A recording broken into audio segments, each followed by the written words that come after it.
नमस्कार, मैं हूं शर्मिला चौहान और आप देख रहे हैं DTV भारत का खास बुलेटिन, जहां दिन भर की अहम मुद्दों पर हम चर्चा करेंगे। तो चलिए शुरुआत करते हैं बिहार के मुखिया नीतीश कुमार से, जो इन दिनों भ्रमण कर बिहार की स्थितियों को भांप रहे हैं। बता दें कि बिहार के मुखिया यानी बिहार के मुख्यमंत्री नीतीश कुमार लगातार दूसरे दिन पटना भ्रमण पर निकले, जहां उन्होंने boring road, Ashok Rajpath, Patna city के कई इलाकों का जायजा लिया। इससे पहले सीएम नीतीश कुमार ने मंगलवार को पटना, वैशाली, मुजफ्फरपुर और सारण जिलों का जायजा लिया था। आपको बता दें कि बिहार इस वक्त दो आपदाओं को झेल रहा है।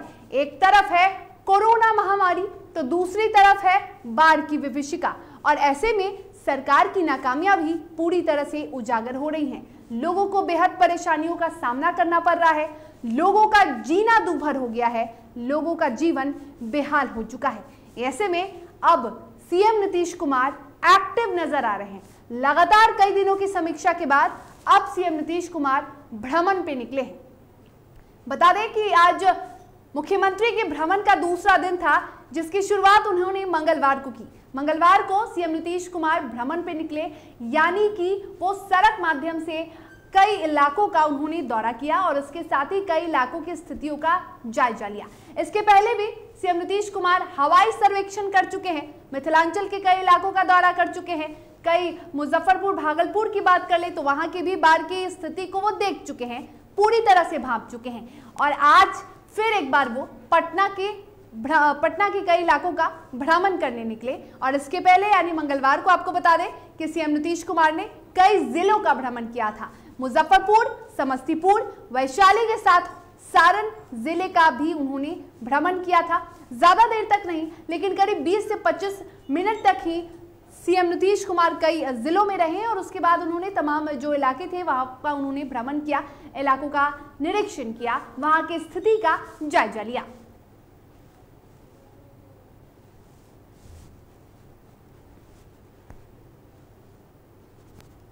तो बता दें कि सीएम नीतीश कुमार भ्रमण पर निकले हैं और ऐसे में सीएम नीतीश कुमार कई चीजों को दिख रहे हैं। अगर हम बात करें अनलॉक 5 की, तो अनलॉक 5 की शुरुआत होने वाली है बिहार में और 6 अगस्त को अनलॉक 4 की मियाद खत्म होने वाली है, यानी कि कह सकते हैं कि अनलॉक 4 की अवधि खत्म होने वाली है। ऐसे में सीएम नीतीश कुमार भ्रमण पे निकले हैं, वहां की स्थितियों का जायजा लेने निकले हैं। हो सकता है कि सीएम नीतीश कुमार इस भ्रमण से काफी कुछ देख रहे हो, जमीनी हकीकत को भांप रहे हो। इसके बाद इस बैठक में फैसला लिया जा सकता है कि क्या तीसरी लहर को लेकर कुछ छूट दी जा सकती है, कुछ पाबंदियां बरती जा सकती है। इसको भी लेकर सीएम नीतीश कुमार लगातार भ्रमण करते हुए नजर आ रहे हैं।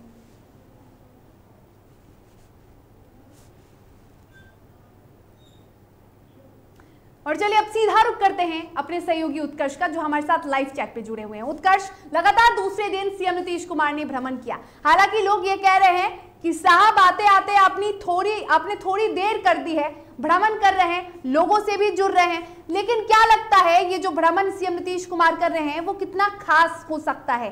क्या इसका असर अनलॉक कहा जा सकता है कि अभी अनलॉक 4 की मियाद खत्म होने वाली है, क्या इसका फैसला अनलॉक 5 में दिख सकता है? जी बिल्कुल शर्मिला, कल तक अनलॉक 4 है, उसके बाद अनलॉक 5 की प्रक्रिया जरूर हो सकती है, क्योंकि मुख्यमंत्री नीतीश कुमार करीब 2 दिन से भ्रमण कर रहे हैं। हालांकि उससे पहले उन्होंने हवाई भ्रमण जरूर किया है, लेकिन अब वो भ्रमण जो कर रहे हैं वो सड़कों के माध्यम से कर रहे हैं, अलग अलग जगहों पे जा रहे हैं, अलग अलग जिलों में जा रहे हैं, लोगों से मिल रहे हैं और देख रहे हैं किस तरीके की स्थिति है, क्योंकि कोरोना काल जो है अभी खत्म नहीं हुआ है।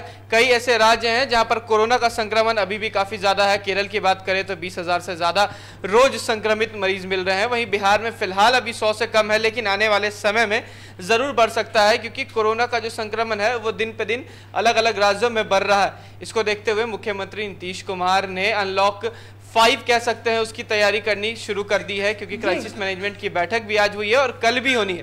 क्राइसिस मैनेजमेंट की बैठक के बाद कल सामने निकल के आ सकता है कि किस तरीके से अनलॉक 5 की जो गाइडलाइन है उसको रखा जा सकता है, क्योंकि जो क्राइसिस मैनेजमेंट की बैठक है उसमें जिला अधिकारी, एसपी और कई अधिकारी होते हैं, वो वहां पे रहते हैं। इसको अब देखना होगा कि मुख्यमंत्री किस तरीके से अनलॉक 5 की आगाज करते हैं। शर्मिला, बिल्कुल उत्कर्ष, एक और सवाल का जवाब चाहूंगी कि लगातार सीएम नीतीश कुमार भ्रमण कर रहे हैं और ऐसे में कोरोना की स्थितियों का भी जायजा ले रहे हैं, ऐसे में बाढ़ की विभीषिका को भी देख रहे हैं। आज भी वो पटना भ्रमण पर निकले। आज किन किन इलाकों का सीएम नीतीश कुमार ने जायजा लिया?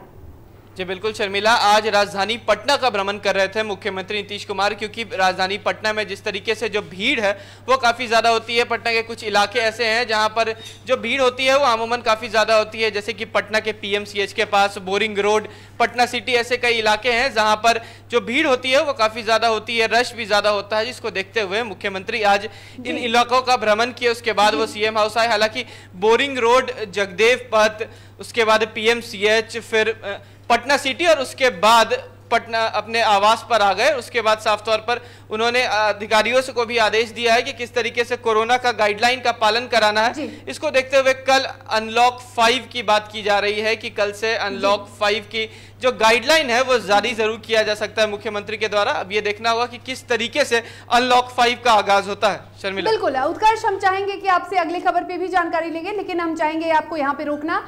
हम सबसे पहले आपको ये बताना चाहेंगे हमारे दर्शकों को कि बिहार में अनलॉक 4 की मियाद खत्म होने वाली है और ऐसे में अनलॉक 5 की शुरुआत होने वाली है, जिसको लेकर सरकार लगातार तैयारियां कर रही है। सरकार तैयार भी होने के दावे कर रही है। सबसे पहले हम आपको बताते हैं कि अनलॉक 4 में कितनी रियायतें दी गई हैं, क्योंकि अनलॉक 4 अभी भी जारी है। 6 अगस्त को अनलॉक 4 की जो मियाद है वो खत्म होने वाली है। तो बता दें कि अनलॉक 4 में 50% छात्रों के साथ जो स्कूल है वो खुले हैं। 11वीं से 12वीं तक के स्कूल फिलहाल खुले हुए हैं। सरकारी गैर सरकारी कार्यालय 100% उपस्थिति के साथ अनलॉक 4 में खोलने के आदेश दिए गए थे। इसी के साथ 50% ग्राहकों के साथ रेस्टोरेंट भी खोल दिए गए। आप रेस्टोरेंट में जाके खा सकते हैं। अनलॉक 4 में 50% लोगों की उपस्थिति के साथ जिम को भी खोलने का आदेश दे दिया गया। शादी और अंतिम संस्कार में 50 लोगों के शामिल होने की अनुमति दी गई, जो कि पहले 20 लोगों की थी। सभी पार्क और उद्यान सुबह 6 बजे से दोपहर 12 बजे तक खोलने की अनुमति दे दी गई। रात 9 बजे से सुबह 5 बजे तक आपको बता दें कि नाइट कर्फ्यू है और निजी वाहनों के आवागमन पर फिलहाल कोई रोक नहीं है। ये है कुछ रियायतें। अब आपको पाबंदियां बताते हैं। सभी धार्मिक स्थल, शॉपिंग मॉल, सिनेमाघर फिलहाल बंद हैं और इसी के साथ आपको बता दें सार्वजनिक आयोजनों या कार्यक्रम पे भी अभी रोक है। नाइट कर्फ्यू भी बिहार में जारी है। कक्षा 1 से 10वीं तक के सभी शिक्षण संस्थान अभी बंद है। यानी अभी इंतजार है लोगों को कि अनलॉक 4 जो खत्म हो रहा है तो अनलॉक 5 में क्या कुछ आदेश आते हैं। तो फिलहाल ये पाबंदियां अब भी बिहार में जारी है। कक्षा 1 से 10वीं तक के शिक्षण संस्थान बंद हैं। सभी जितने भी धार्मिक स्थल हैं वो बंद हैं। आपको बता दें कि बिहार में नाइट कर्फ्यू रात 9 बजे से सुबह 5 बजे तक जारी है। जितने भी दुकान हैं वो शाम 8 बजे तक, रात 8 बजे तक खोलने की अनुमति दी गई है। तो ये सारी पाबंदियां हैं और ये सारी कुछ रियायतें हैं जो अनलॉक 4 में दी गई हैं और अब लोगों को इंतजार है अनलॉक 5 में जो छूट है उसका। और इसी के साथ एक बार फिर से हम अपने सहयोगी का रुख करते हैं। उत्कर्ष हमारे साथ लाइव चैट पे जुड़े हुए हैं। उत्कर्ष, अनलॉक 4 की बात कर ले तो काफी कुछ रियायतें सरकार द्वारा दी गई थी। सबसे पहले शिक्षण संस्थानों की बात कर लेते हैं तो 11वीं से 12वीं तक के जितने भी शैक्षणिक संस्थान हैं वो 50% छात्रों के साथ खोलने की अनुमति दी गई थी। क्या अनलॉक 5 में जो शिक्षण संस्थान है वो बाकी की जितनी भी कक्षाएं हैं वो खोलने की अनुमति देगी सरकार? कयास तो ये जरूर लगाए जा रहे हैं कि जो शिक्षक संस्थान है, जो शैक्षणिक संस्थान है, उसे खोलने की आदेश दिया जा सकता है, लेकिन क्राइसिस मैनेजमेंट की जो ग्रुप है वो साफ तौर पर इससे अभी दरकिनार कर रही है, क्योंकि जो कोरोना का तीसरा स्ट्रेन है वो काफी ज्यादा खतरनाक है और बच्चों पर सबसे ज्यादा असर करेगा। तो कहीं ना कहीं जो शैक्षणिक संस्थान हैं वो अभी कक्षा 8 तक नहीं खुलने की कयास ये लगाए जा रहे हैं। 8 से 12वीं तक के जो कक्षा है वो जरूर खुल सकते हैं। हालांकि जो रेस्टोरेंट में 50% लोग बैठ के खाने की जो प्रावधान किया गया है सरकार की तरफ से, उसमें अब काफी ज्यादा छूट मिल सकता है। जो शॉपिंग मॉल्स हैं उसे अब प्रतिदिन खोला जा सकता है। लेकिन अब कोरोना का खतरा जिस तरीके से बढ़ रहा है, अब देखना यह होगा कि क्राइसिस मैनेजमेंट किस तरीके से बैठक के बाद क्या कुछ सामने आता है, क्योंकि मुख्यमंत्री जब बीते दिन 2 दिन से दौरे कर रहे हैं, बिहार के अलग अलग जिलों में जा रहे हैं, राजधानी पटना का दौरा कर रहे हैं, तो कहीं ना कहीं उनके विचार भी होंगे कि बिहार में कुछ अनलॉक के नाम पर अनलॉक 5 में कुछ ज्यादा ही छूट मिलनी चाहिए, जो रियायतें हैं वो लोगों को मिलनी चाहिए। शर्मिला, बिल्कुल रियायतें लोगों को मिलनी चाहिए, लेकिन मुख्यमंत्री जिस तरह से भ्रमण करते नजर आ रहे हैं, ऐसा लग रहा है कि वो स्थितियों को भांप रहे हैं, काफी नजदीक से भांपते हुए दिख रहे हैं, और इसका असर अब बैठक में पड़ेगा। जो फैसला लिया जाएगा क्राइसिस मैनेजमेंट ग्रुप की बैठक में, वो तब पता चलेगा कि आखिर मुख्यमंत्री नीतीश कुमार ने अपने भ्रमण के दौरान क्या कुछ भांपा है। फिलहाल तमाम जानकारी के लिए आपका बहुत शुक्रिया उत्कर्ष। तो आपको बता दें कि बिहार में फिलहाल अनलॉक 4 है, अनलॉक 5 की मियाद शुरू होने वाली है, लेकिन 6 अगस्त तक अनलॉक 4 अब भी बिहार में जारी है। कुछ पाबंदियां हैं, कुछ छूट भी दिए गए हैं, कुछ रियायतें भी दी गई हैं। हमने GFX के जरिए आपको बताया कि क्या कुछ बिहार में रियायतें दी गई हैं और क्या कुछ पाबंदियां अब भी लागू है। हालांकि सबसे ज्यादा लोगों का फोकस शैक्षणिक संस्थान के खुलने को लेकर है। और अब बात करते हैं बिहार के किसान आंदोलन की। जी हां, देश में चल रहे, यानी दिल्ली में अगर हम बात करें किसान आंदोलन की, कृषि बिल को लेकर जो किसान आंदोलन चल रहा है वो सब जानते हैं, लंबे समय से किसान आंदोलन जारी है, लेकिन अब बिहार में भी किसान आंदोलन शुरू हो गया है। जी हां, हम बात कर रहे हैं बक्सर के डुमरांव अनुमंडल के खलवा इनार की, जहां खलवा इनार के पास अनिश्चितकालीन भूख हड़ताल पर बैठे किसानों के आंदोलन का तीसरा दिन रहा। लगातार भूख हड़ताल पर बैठने से हड़ताली किसानों की स्थिति बिगड़ते जा रही है, तो दूसरी तरफ उनकी सुध लेने प्रशासन का कोई अधिकारी धरना स्थल पर नहीं पहुंचा, जिससे किसानों का आक्रोश चरम पर पहुंचने लगा है। किसान नेता मनोज यादव के नेतृत्व में चल रहे इस भूख हड़ताल में प्रशासनिक उदासीनता से अब किसान आक्रोशित हो उठे हैं। किसानों ने यह तय किया है कि यदि उनकी समस्याओं का समाधान नहीं हुआ तो 5 अगस्त को किसान महापंचायत का आयोजन कर चक्का जाम करेंगे। आपको बता दें कि निखुरा, करुवज, नोनिया डेरा समेत दर्जनों गांव के किसान परेशान हैं और किसान आंदोलन का ये तीसरा दिन है।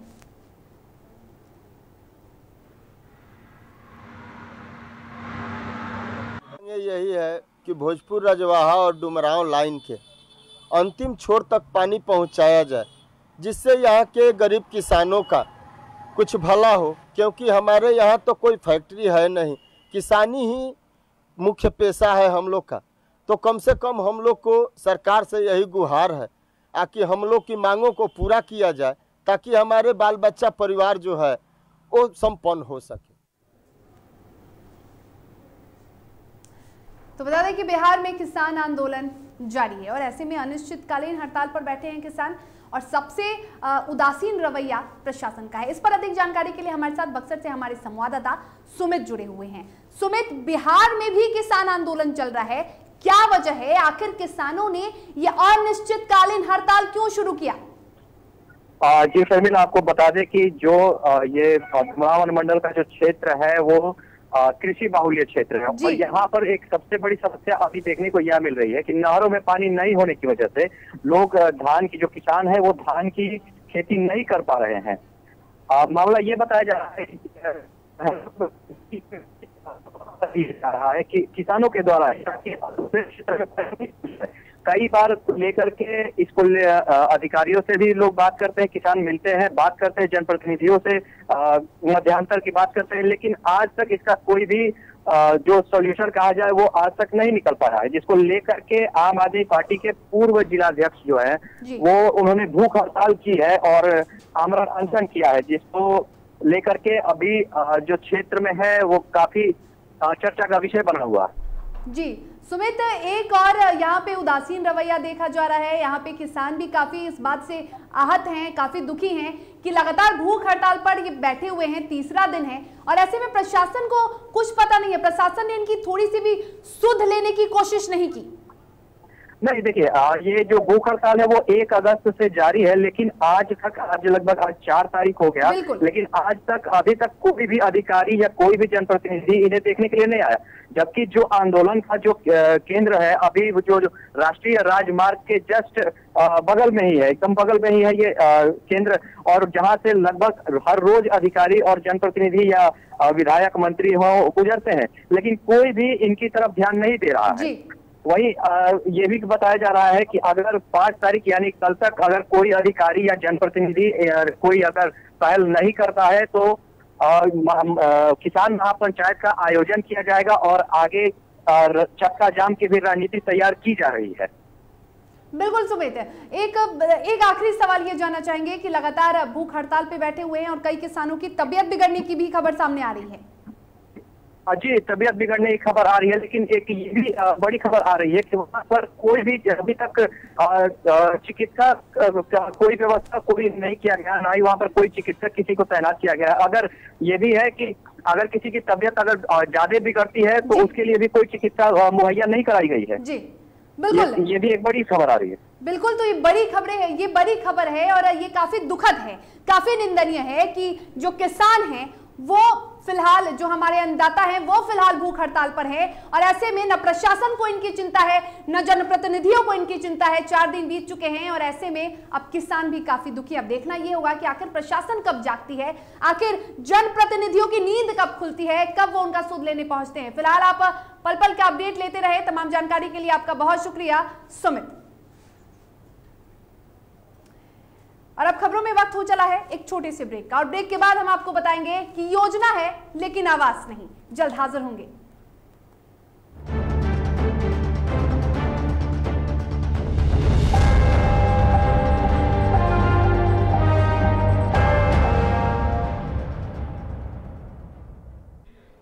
घर चाहिए, मकान चाहिए कि चाहिए दुकान,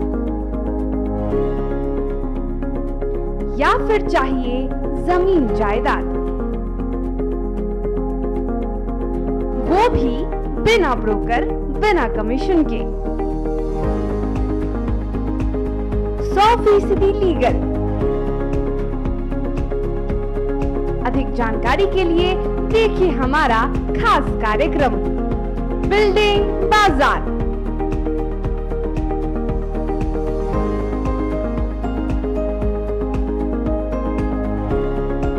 finance expert engineer Madan Gupta के साथ सिर्फ DTV भारत पर, शनिवार और रविवार रात 8:30 बजे।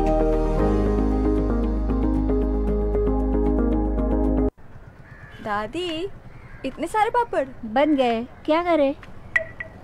कच्चा पापड़, पक्का पापड़, एक्स्ट्रा पापड़, इंस्टा पापड़, पकड़ दादी के छक्का पापड़, विद ऑनलाइन प्रेजेंस बन गया धाकड़। फोन पे करके ऑर्डर ही ऑर्डर, सब वाह हो गए इसको खाकर। कच्चा पापड़, पक्का पापड़, चंडीगढ़ तो चेन्नई बढ़िया सापड़। कच्चा पापड़, पक्का पापड़, एक्स्ट्रा पापड़, इंस्टा पापड़। बिजनेस बढ़ाओ इंडिया के फास्टेस्ट 4G के साथ, स्पीड से बढ़ो विद वी गिगानेट।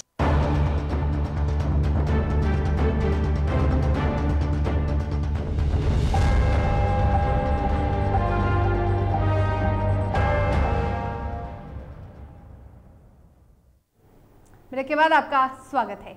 योजना है लेकिन आवास नहीं। जी हां, रोहतास जिले के सिसरे टोला में गरीबों को प्रधानमंत्री आवास योजना का लाभ नहीं मिल सका है। ऐसे में गांव के ग्रामीण आज भी टूटे फूटे घर में रहने को मजबूर हैं। करीब 1000 की आबादी वाले इस गांव में पक्के मकान भी नहीं है और ऐसे में बरसात के समय में कई लोगों के मिट्टी के घर धाराशायी हो गए हैं। ग्रामीणों ने बताया कि ये गांव नोखा विधानसभा में आता है। यहां से 2 बार राजद की विधायक अनीता देवी चुनाव जीत चुकी हैं। केवल चुनाव के समय में वोट लेने के लिए तो जनप्रतिनिधि आ जाते हैं, विधायक आ जाती हैं। जब उनसे गांव की स्थिति के बारे में बताया जाता है तो केवल आश्वासन मिलता है। वहीं पंचायत की मुखिया अशोक भारती से भी कई बार आवास योजना और नल जल योजना के बारे में बात की जाती है तो वे भी ग्रामीणों की बात को दरकिनार कर देते हैं। ये है गांव की स्थिति। नहीं आता है नल जल में, बिल्कुल एकदम माने भरा गया है, सब टूट फाट के किनारा हो गया सब। कितने घर की बस्ती है? 300 बस्ती होगा घर। अपना से वार्ड मुखिया ना बनौल मुखिया उखिया से बात कर ले रही मुखिया हमनी के कुछ ना करिया। ब्लॉक में जाके रवा देखे की चीज भाई जाई, नाली गली सब बन गेल बा, हमनी के इतना ताकत नहीं है। नलिया गली रवा सब करके बनल ना है, देख नहीं रवा देखे। पहला तो प्राथमिकता बा घर के लेकर के कहीं रवा सब ब्लॉक में गई। हां, ब्लॉक में जाते हैं तो एमे चमचो लग जाता आदमी। और इस पर अधिक जानकारी के लिए बातचीत करेंगे हम अपने संवाददाता, रोहतास के संवाददाता अश्विनी पांडे से। अश्विनी, आप वहां गए, लगातार कई बार ऐसा होता है कि योजनाओं के लाभ के दावे दिए जाते हैं, योजनाओं की बात कही जाती है, लेकिन आखिर बड़ा सवाल यह है कि वो लाभ ग्रामीणों तक, वो लाभ जनता तक क्यों नहीं पहुंच पाता है?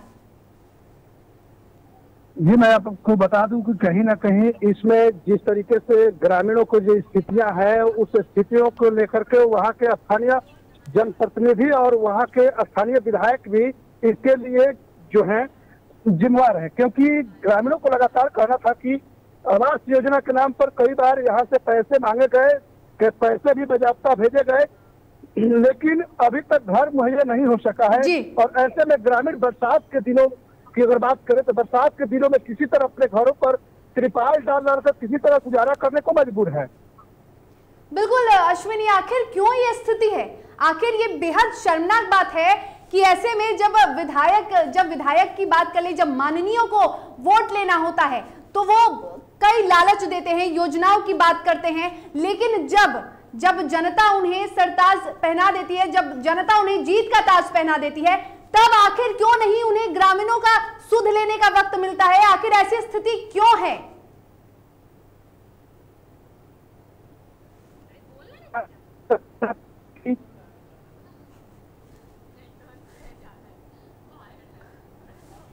हैं, लेकिन बीते 10 सालों की बात करें तो 10 सालों में भी कुछ गांव में तब्दीलियां नहीं हो पाई है। इसको लेकर ग्रामीणों ने जनप्रतिनिधि और स्थानीय विधायक को लेकर भी इस तरीके की जो है कि बात कहे हैं कि ये लोग केवल बिल्कुल अश्विनी, आपकी बातें नहीं आ पा रही हैं सामने क्योंकि संपर्क नहीं हो पा रहा है हमारा सही से, लेकिन तमाम जानकारी के लिए आपका बहुत शुक्रिया। जिस तरह से आप वहां गए, जमीनी हालत आपने देखी और दर्शकों को भी हम दिखा रहे हैं कि ये है जमीनी हकीकत। रोहतास के गांव की तस्वीर आप देखिए, जहां पे ग्रामीणों को अब भी पीएम आवास योजना का लाभ नहीं मिल रहा है। योजना है पर आवास कहां है, ये सवाल जनता भी पूछ रही है और ये सवाल डीटीवी भारत भी पूछ रहा है।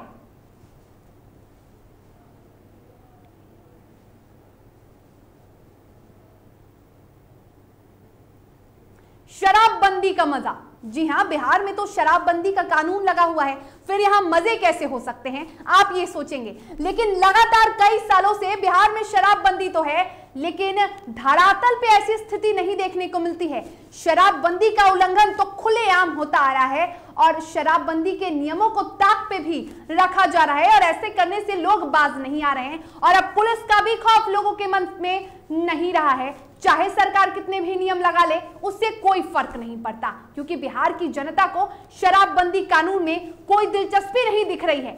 ऐसा हम इसलिए कह रहे हैं क्योंकि एक तस्वीर सामने आई है, जहानाबाद के उत्पाद विभाग के ऑफिस में शराबबंदी कानून की धज्जियां उड़ाने का वीडियो सामने आया है। जी हाँ, ये वही उत्पाद विभाग की टीम है, कार्यालय है और ये वही उत्पाद विभाग की हम बात कर रहे हैं जो कि जाते हैं और शराब बंदियों पर, शराब के कारोबारियों पर नकेल कसते हैं, अवैध शराब निर्माण का भंडाफोड़ करते हैं। ये वही उत्पाद विभाग की बात कर रहे हैं। दरअसल उत्पाद विभाग के कार्यालय का एक वीडियो बड़ी तेजी से सोशल मीडिया पर वायरल हो रहा है।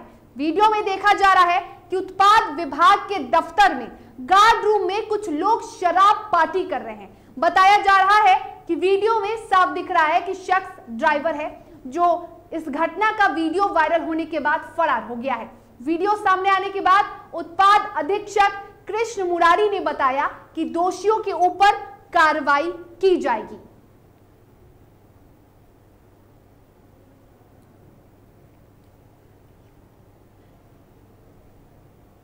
और इस पर अधिक जानकारी के लिए जहानाबाद से हमारे सहयोगी कुणाल हमारे साथ जुड़े हुए हैं। सबसे पहले तो कुणाल, हम आपसे ये जानना चाहेंगे कि एक तरफ शराबबंदी के दावे किए जाते हैं, ये वही उत्पाद विभाग की टीम है जो लगातार शराबियों पर, धंधेबाजों पर नकेल कसती है और उत्पाद विभाग की ऑफिस में ऐसा कारनामा किया जा रहा है।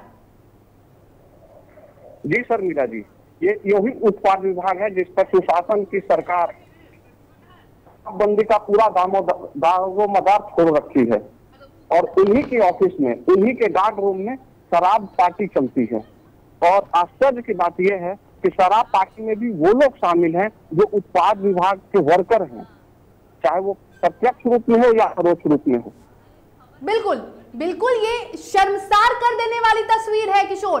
ये शर्मसार करती है, सरकार के तमाम दावों को की पोल खोलती है, ये उत्पाद विभाग के तमाम दावों की पोल खोलती है। जिस तरह से लगातार उत्पाद विभाग काम करते नजर आ रही है, ये तस्वीर है शराबबंदी की। जरा देखिए, उत्पाद विभाग के कार्यालय में शराब पिया जा रहा है, शराबबंदी के नियमों की खुलेआम धज्जियां उड़ाई जा रही हैं। अब आप बताइए, अब सरकार से ये सवाल है कि किस तरह से शराबबंदी कानून पर लगाम लगाया जा सकता है। इस तस्वीर को देख के तो नहीं कहा जा सकता है कि बिहार में शराबबंदी के कानून का पालन हो रहा है।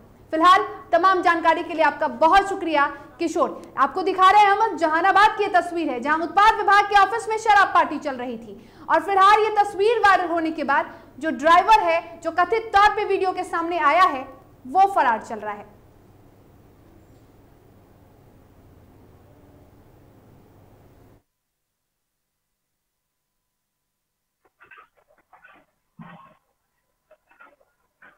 है सर, वही वाला ढाल के लाया देखिए। क्या है तो बिहार में तो शराबबंदी है और एक तरह से आप उत्पाद विभाग में हैं। हमको मत लीजिए सर।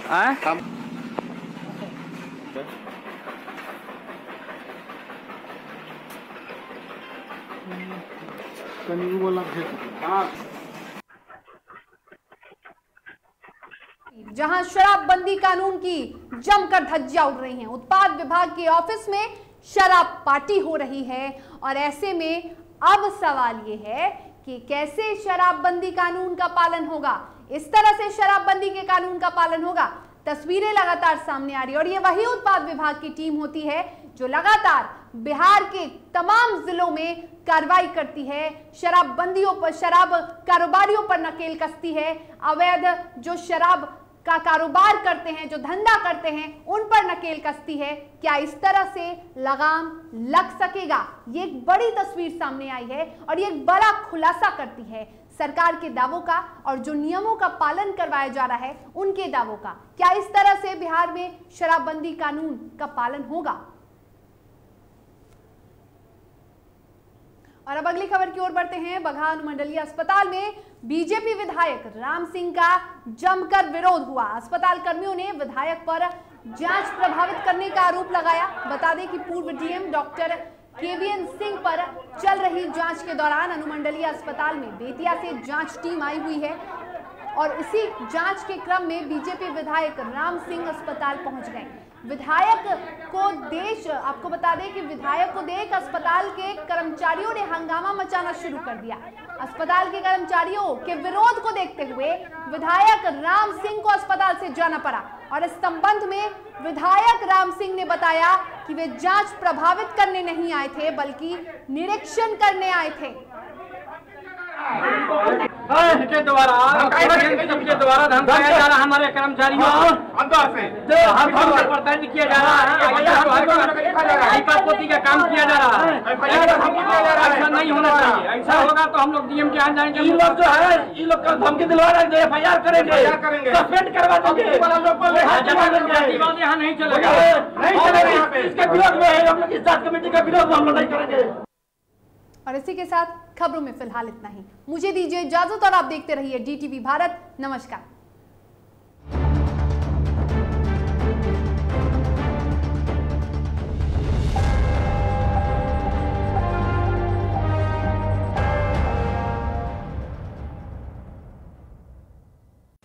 अश्लीलता से दूर, भक्ति से भरपूर, कान फोड़ू नहीं, मधुर